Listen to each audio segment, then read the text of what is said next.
Baik, bismillahirrahmanirrahim. Assalamualaikum warahmatullahi wabarakatuh. Alhamdulillahirrabbilalamin, amma ba'du. Alhamdulillah, puji dan syukurnya kita panjatkan dan kita sampaikan kepada Allah Subhanahu wa Ta'ala. Salawat dan salamnya senantiasa kita sampaikan kepada baginda agung, yaitu Nabi Muhammad SAW. Allahumma salli wa sallim wa barik alaih. Teman-teman yang rahmati Allah Subhanahu wa Ta'ala, kita melanjutkan materi sebelumnya, namun sebelum itu kita buka terlebih dahulu dengan membaca ayat Bismillahirrahmanirrahim. Bismillahirrahmanirrahim. Pada pembahasan kali ini, teman-teman silakan disimak kembali dan dibuka halaman ke-70. Yang sebelumnya kakak sampaikan bahwasanya Rasulullah SAW ketika hijrah atau menyampaikan agama Islam di negeri Taif, yang beliau sampaikan kepada para pemimpin kota Taif, namun mereka malah menolak, bahkan mereka memberikan timbal balik berupa cacian, makian, dan hinaan. Ya, tentu hal ini menyakitkan hati Nabi Muhammad SAW. Namun, walaupun mereka semua, yaitu Bani Saqif, menolak keras atas dakwah Nabi Muhammad SAW, namun Rasulullah tidak pernah putus asa. Ya, beliau berdakwah selama 10 hari di kota Taif. Ya, walaupun hakikatnya tidak ada satupun orang yang berminat atau yang menerima ajaran Islam. Selama 10 hari Rasulullah menyampaikan atau mendakwahkan agama Islam di Bani Saqif atau di negeri Taif. Namun tidak ada satupun orang yang masuk ke dalam Islam atau menerima ajaran agama Islam. Namun bahkan Bani Saqif ini menolak dengan keras, bahkan menentang. Bahkan mereka tidak mau mendengar apa yang Rasulullah SAW ucapkan. Beliau, yaitu Rasulullah, diperlakukan sangat hina dan sangat keji dan sangat kasar. Bahkan Rasulullah beserta Zaid bin Harisah yang menemani Rasulullah SAW, mereka diusir dan dikejar, bahkan dilempari dengan batu. Nauzubillah min zalik. Sehingga Rasulullah SAW mengalami beberapa luka-luka, ya, baik di badan beliau, di kaki beliau, karena lemparan batu tersebut yang dilakukan oleh Bani Saqif. Begitupun dengan Zaid bin Harisah yang senantiasa melindungi Rasulullah, beliau juga luka di bagian kepala, ya, karena terkena lemparan batu yang dilempar oleh Bani Saqif. Ya, teman-teman yang rahmati Allah Subhanahu wa Ta'ala, ketika Rasulullah dan Zaid bin Harisah dikejar oleh Bani Saqif sembari dilempari batu, Rasulullah berusaha untuk mencari tempat perlindungan yang aman, sehingga sampailah beliau di suatu tempat atau bersinggah di sebuah kebun anggur yang mana dimiliki oleh 2 orang putra Rabi'ah yang bernama Utbah dan Saibah. Oleh karenanya pada posisi seperti inilah Rasulullah SAW mengangkat kedua tangannya dan berdoa kepada Allah Subhanahu wa Ta'ala dengan mengucapkan doa tersebut. Ya, yang teman-teman bisa baca. Kemudian artinya juga bisa dibaca. Ya, kemudian setelah Rasulullah SAW berdoa dengan mengangkat tangan dalam keadaan tersebut, ternyata pemilik anggur dari tempat tersebut yang mengetahui bahwasanya ada 2 orang yang sedang istirahat di kebunnya, atau yaitu Rasulullah dan Zaid bin Harisah. Akhirnya seorang pemilik yang memiliki kebun anggur tersebut menyuruh kepada pembantunya, menyuruh kepada tukang kebunnya itu untuk mendatanginya dan membawakan setangkai anggur kepada Nabi Muhammad SAW. Namun ketika Rasulullah SAW ingin memakan anggur tersebut, Rasulullah mengucapkan Bismillahirrahmanirrahim. Sehingga hal ini membuat si tukang kebun tersebut, yaitu Adas, merasa heran, merasa aneh. Baru pertama kali Adas, yaitu seorang tukang kebun ini, mendengar ucapan Bismillahirrahmanirrahim, yang mana beliau tidak pernah dengar dari penduduk Taif selama hidup beliau.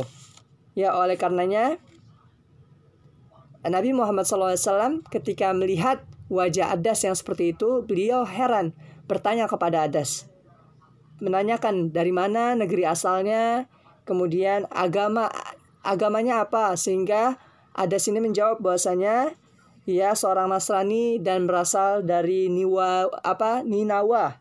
Ya, di sini Ninawa, teman-teman sudah ditandai maka Kak Ya, sehingga Rasulullah bertanya kembali bahwasanya tentu hal ini berasal dari sebuah negeri yang diutusnya seorang nabi yang saleh, yaitu Nabi Yunus alaihissalam.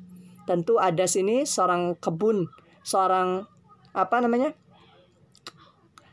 petani kebun ini tentu mengenal ya karena nabinya. Sehingga Rasulullah menyampaikan bahwasanya Nabi Yunus alaihissalam adalah seorang nabi dan Rasulullah juga seorang nabi.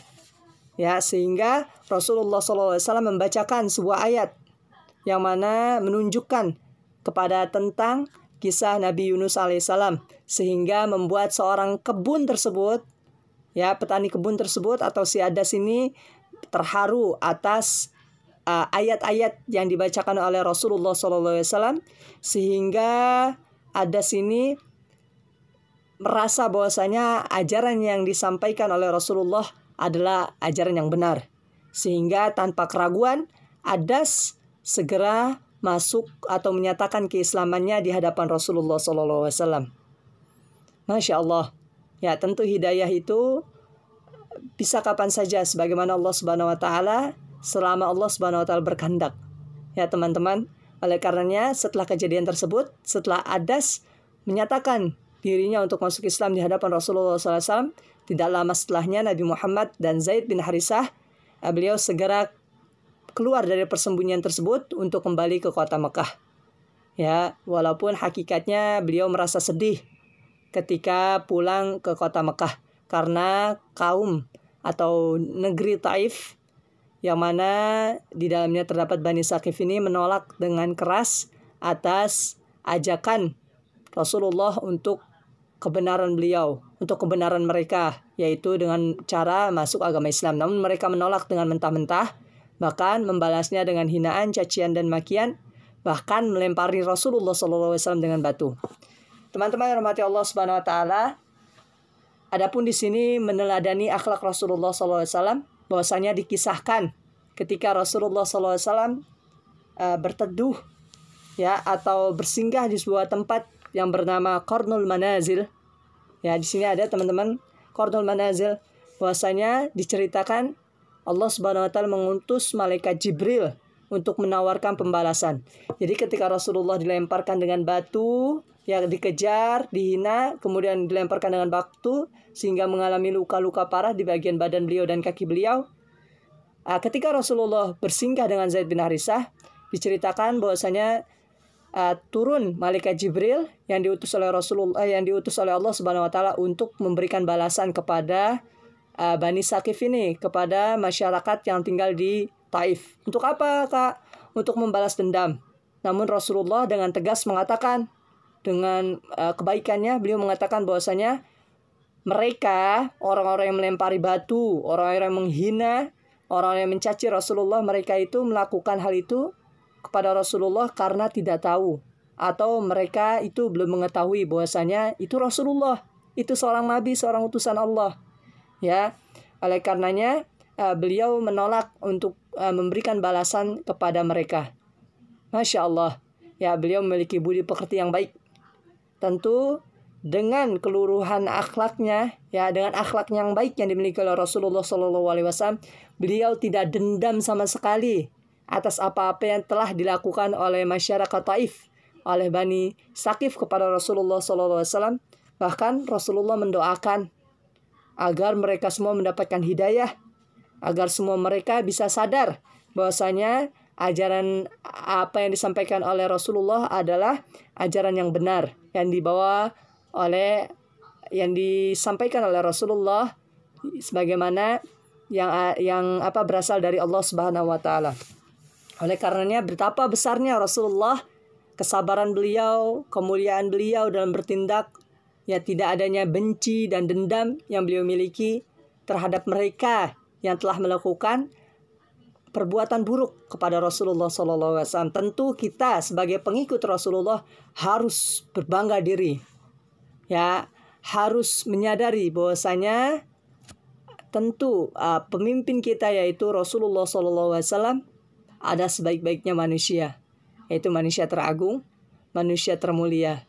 Masya Allah, kita bersyukur kepada Allah Subhanahu wa taala agar kita dapat senantiasa mencontohkan apa yang dilakukan oleh Rasulullah SAW. Teman-teman silahkan dibaca muhasabahnya, kemudian rangkumannya juga dibaca. Insya Allah, mudah-mudahan Allah memberikan kemudahan kepada kalian dan memudahkan kepada kita semua dalam melakukan segala hal-hal yang tentu menuju kebaikan dan memberikan pemahaman yang lebih, ilmu yang banyak, serta menjadikan kita anak yang soleh dan solehah. Amin ya rabbal alamin. Mari kita tutup pembelajaran kita dengan baca ayat Alhamdulillahirabbil alamin. Alhamdulillahirabbil alamin. Kurang lebihnya kakak mohon maaf. Wabillahi taufiq wal hidayah. Waridha wal inayah. Assalamualaikum warahmatullahi wabarakatuh. Waalaikumsalam. Ya, terima kasih.